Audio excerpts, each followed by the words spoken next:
बंधु माने आपण माने स्क्रीन उपरे थिबा गछटी को निहाती भाबरे देखिथिबे। आपण माने समस्ते एही गछटी को जानि मध्य थिबे। एहाकू आम ओडिसा रे आमे समस्ते अरख गछ भाबरे जानिछे। तेबे आपण माने एहा मध्य भल भाबरे जानिथिबे जे एही गछर फूलटी भगवान शिव शंकरंकर अत्यंत प्रिय अटे। ज्योतिष शास्त्र रे एवं वास्तुशास्त्र अनुसार जदि कौनसी व्यक्ति घर सामने एही गछटी आपे आपे उठी थाए तेबे तांकर भाग्य परिवर्तन हो जाइथाए। तांको जीवनरू अनेक गुड़ाए समस्या दूर हो जाइथाए। तांको घर को धन आसीबार अनेक गुड़ाए मार्ग मध्य खोली जाइथाए। तेबे आपण माने निहाती भाबरे लक्ष्य करिथिबे जे अरख गछटी जेतेबेले अधिक पुराणा हो जाइथाए सेतेबेले तार मूल भागटी एवं तार फलटी मध्य प्रभु गणेशंकर आकृति धारण करिथाए। सेतिपई एपरि मध्य कुहा जाय जे अरख गछरे प्रभु गणेशंकर निवास होइथाए।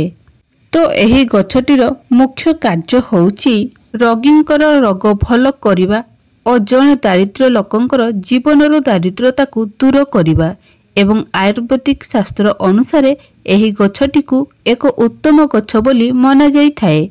कारण जेते बड़ रोग होइथाउ ना काहेकि जेते बड़ रोगी हेइथाउ ना काहेकि एही गछर प्रयोग द्वारा सेही रोग को निश्चय रूपे भल करा जाई पारिबो। एही अरख गछरे अनेक देवी देवतांकर वास होइथाए। जदि एहार मूल एवं चेर को जदि सठिक रूप रे व्यवहार करा जाए तेबे एहा आपन को अनेक गुड़ाए लाभ प्रदान करिथाए। तेबे बंधु माने आजिर एही वीडियो रे आमे आपण मानकू एही अरख गछर जो चमत्कारी उपाय गुड़िक विषय रे बतैबा को जाउची एवं चमत्कारी प्रयोग गुड़िक विषय रे कहिबा को जाउची। एही प्रयोग गुड़िक बा एही उपाय गुड़िक जानिला परे निश्चित भाबरे आपनक जीवन रे परिवर्तन आसीबो जहा आपनक पई अत्यंत लाभदायक अटे। सेतिपई वीडियोटी को शेष पर्यंत निश्चय देखंतु। ता पूर्वरु वीडियो को गोटे लाइक कर चैनल को सब्सक्राइब कर नियंतु एवं कमेंट बॉक्स रे भक्ति और श्रद्धार सहित ओम नमः शिवाय जय श्री गणेश निश्चय लिखंतु। तो बंधु माने एही अरख गछर फूल को सठिक भाबरे पूजा कार्य रे व्यवहार करंती ताहाले आपनक जीवन को धन आसीबार अनेक मार्ग गुड़िक खोली जाई थाए। धन जनित समस्या अनेक गुड़ाए समस्या आपनक जीवनरू दूर हो जाइथाए एवं धन जनित अनेक गुड़ाए समस्या आपनक जीवनर समाधान हो जाइथाए। धरा जाऊ आपण कौनसी नुआ व्यवसाय आरंभ करिया पई चाहुचंती एवं आपण चाहुचंती जे आपनक व्यवसाय रे प्रथमरु ही आपनकू भल भाबरे लाभ प्रदान करू आपनक व्यवसाय रे उन्नति हो ताहाले आपण सठिक रूप रे एही गछर साधना करि नियंतु। एही गछटी रे अनेक गुड़ाए गुण रही। एही गछ रे तांत्रिक गुण मध्य रही। सेही विषय रे आज आलोचना करिबा। एहार तांत्रिक प्रयोग दुई प्रकार होइथाए। गोटी हेला एहार मूल द्वारा आउ गोटी हेला एहार फल द्वारा। ताहाले आमे एहार मूल और चेर विषय रे कहिबी। जदि आपणकर गृह रे सबु बेले कड़ी झगड़ा होउची आपणक परिवारर सदस्य मानक मध्य रे भल पाइबा विश्वास धीरे धीरे कम हो जाउची एवं भूल बुझामणा सृष्टि होउची किंबा आपणक गृह रे केही कला जादू बा गुणी कारडी करि देइछंती ताहाले आपणकू जेउठारे भी एही अरख गछ मिलिबो आपण सेठारु आपण अरख गछटी को उपाड़ी आणंतु और तार मूल बा चेर को भल भाबरे सफा करी गोटे लाली कपड़ा रे बांधी निजर घरर मुख्य द्वार रे झुलाई दियंतु। एपरि करिबा द्वारा आपनक घर रे थिबा सब प्रकारर नकारात्मक शक्ति आपनक घर बाहरी जाई थाए एवं घर को सकारात्मक शक्तिर संचार होइथाए। बंधु माने आपण माने एही गुरुत्वपूर्ण जिनिसरे को जानि रखिबा उचित जे जदि गृह रे नकारात्मक शक्तिर वृद्धि होइथाए नकारात्मक शक्तिर वास होइथाए तेबे आपनक गृह रे विभिन्न प्रकारर समस्या देखा देइथाए।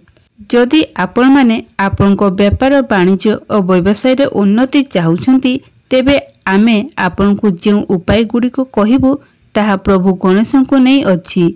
जदि आपनको घर निकटरे जेकोसी जगार यही अरख गछटी उठिछि आपण सेठारु एक अरख गछ नहीं आसिबे एवं सही अरख गछटी को आपण गोटिए हलदिया कुंडरे लगाई दियंतु।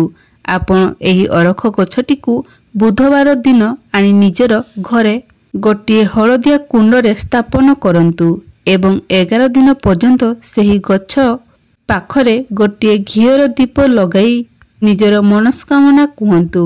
कहीं ना यही 11टी संख्याटी प्रभु गणेशंकर अति प्रिय होइथाए। ताहले आपण माने एही उपायटी को 11टी बुधवार पर्यंत करिवे। एहार अर्थ 11टी बुधवार आपण सही अरख गछ निकटरे गोटिए घियर दीप जाली निजर मनस्कामना को कहिबे। एपरि मना जाए जे जदि आपण एपरि एही गछ को सठिक साधना करंती तेबे आपण को प्रभु गणेशंकर आशीर्वाद प्राप्त होइथाए। आपण माने जानिछंती जे प्रभु गणेश होउचंती विघ्न विनाशक। सेति पई जदि आपण कोनोसी नुआ व्यवसाय आरंभ करिया पई चाहुछंती ताहले व्यवसाय आरंभ करिबा पूर्वरु कोनोसी विघ्न आसीबे तेबे सेही विघ्न गुडिक नाश होई जाइथाए एवं व्यवसाय आरंभ करिबा मात्रे आपण को व्यवसाय रे भल फल प्रदान होइथाए बा प्राप्त होइथाए। आपण को निजर व्यवसाय रे लाभ प्राप्ति होइथाए। जदि कोनोसी क्षेत्र रे आपण आपणकर टंका को इन्वेस्ट करिसंती तेबे सेथिरे आपण 2 गुण लाभ प्राप्ति हबो ओ आपणकर भाग्य मध्य एहा द्वारा आपण को साथ देइथाए कारण आपण को प्रभु गणेशंकर आशीर्वाद प्राप्त होइथाए। आपण जानिछंती जो व्यक्तिर तार भाग्य साथ देइथाए से सबु कार्य सबु क्षेत्र रे तांको केवल सफलता ही प्राप्त होइथाए। जदि आपण एपरि 11टी बुधवार पर्यंत एही उपायटी को पालन करिनियंती ताहले आपनक जीवन रे धन जनित समस्या देखा जिवो नाही।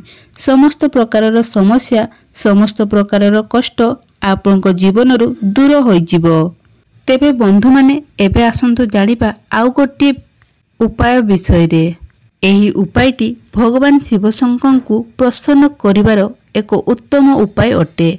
आपण जानिछंती जे व्यक्ति जदि जणे व्यक्ति भगवान शिव शंकर कृपा प्राप्त करि नै थाए एवं तांकर आशीर्वाद प्राप्त करि नै थाए स्वयं काल भी मध्य तांकर किछि क्षति करि पारि न थांती कारण शिव शंकर महाकाल बोली कहा जाय थाए। तेबे एथिपई आपण सोमवार दिन ब्रह्म मुहूर्त रे उठी स्नान कार्य सारी नियंतु एवं अरख फूल को नहीं आसंतु एवं गोटिए नोटा जल नहीं आपण शिव मंदिर को जांतु।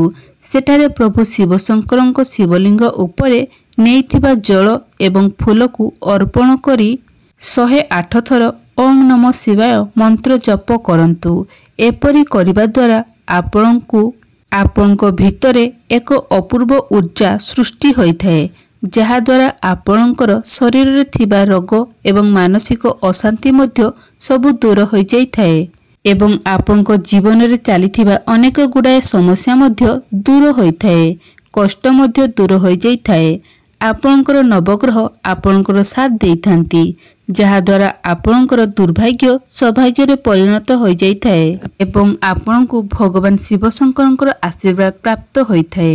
ता सहित आपणकर समस्त मनस्कामना गुडिक मध्य पूर्ण होइथाए। एही अरख गछर फूलटी अधिक शक्तिशाली होइथाए। अरख फूलटी प्रभु शिव शंकरଙ୍କର अति प्रिय होइथाए। सेथिपई रावण मध्य प्रभु शिव शंकरଙ୍କୁ प्रसन्न करिया पई एही गछर फूल और गछर सठिक भावरे प्रयोग करुथिले। जदि कौनसी व्यक्ति रोग होइछि एवं लगातार से बेमारी रे पड़ी रहुछंती आपणଙ୍କୁ एपरि लागुछि जे जेपरि तांको उपरे जेकोनसी कला जादू कि तंत्र मंत्र शक्तिर प्रभाव रहुछि ताहाले आपण एक अरख गछर डाल नहीं आसंतु एवं तांकर मुंड चारि पाखरे अरख डाल को 7 थर बुलाई सेही डाल को नहीं कौनसी एक प्रवाहित जल रे प्रभाव कर दियंतु। एपरि करिबा द्वारा सेही व्यक्तिंको उपरे जदि कौनसी कला जादूर प्रभाव रही थाए तेबे तुरंत ही ताहा समाप्त हो जाइथाए जहा फल रे सेही व्यक्तिंकर स्वास्थ्य रे परिवर्तन आसी थाए। ତେବେ ବନ୍ଧୁମାନେ ଆପଣମାନେ ଜାଣିଲେ ଯେ ଏହି ଅରଖ ଗଛଟି ଆମ ପାଇଁ କେତେ ମୂଲ୍ୟବାନ ହୋଇଥାଏ ଓ ଆପଣ ଏହାର କେତେ ଗୁଡ଼ାଏ ସମସ୍ୟାର ସମାଧାନ କରିପାରିବେ। ତେବେ ବନ୍ଧୁମାନେ ଯଦି ଭିଡ଼ିଓଟି ଭଲ ଲାଗିଥାଏ ତାହେଲେ ଭିଡ଼ିଓକୁ ଲାଇକ୍ କରି ଚ୍ୟାନେଲଟିକୁ ସବସ୍କ୍ରାଇବ୍ କରିଦିଅନ୍ତୁ ଏବଂ କମେଣ୍ଟ ବକ୍ସରେ ଭକ୍ତି ଏବଂ ଶ୍ରଦ୍ଧାର ସହିତ ଓଁ ନମଃ ଶିବାୟ ନିଶ୍ଚୟ ଲେଖନ୍ତୁ।